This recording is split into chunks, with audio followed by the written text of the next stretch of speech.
बिस्मिल्लाहिर्रहमानिर्रहीम। अस्सलाम वालेकुम एवरीवन। आज मैं आपके साथ शेयर करूंगी करेले गोश्त की रेसिपी। अक्सर लोगों को शिकायत रहती है कि हमारे करेले गोश्त में से कड़वाहट नहीं जाती।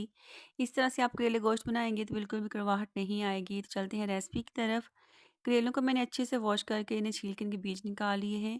अब इसे सेंटर स्कर्ट्स लगा लेंगे और कुछ इस तरह से हम छोटे छोटे पीसेज में कट कर लेंगे। करेलों को छीलने से पहले ही आपने अच्छे से वॉश कर लेना है। जब इन्हें छील लेंगे और इनके बीज निकाल लेंगे तो दोबारा से हमने इन्हें वॉश नहीं करना।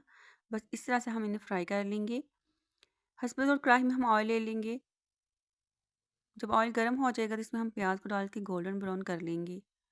ज़्यादा ब्राउन नहीं करना, सिर्फ गोल्डन कलर आने तक हम प्याज को फ्राई करेंगे और इन्हें निकाल लेंगे।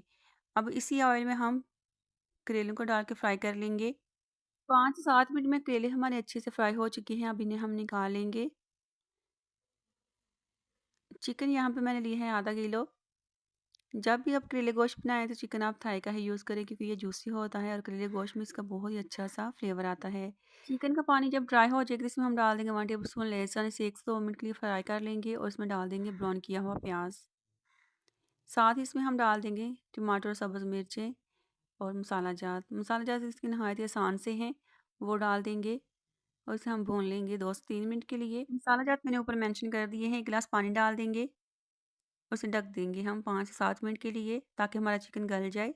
7 से 8 मिनट गुजर जाने के बाद हमारा चिकन अच्छे से गल चुका है और पानी भी ड्राई हो चुका है।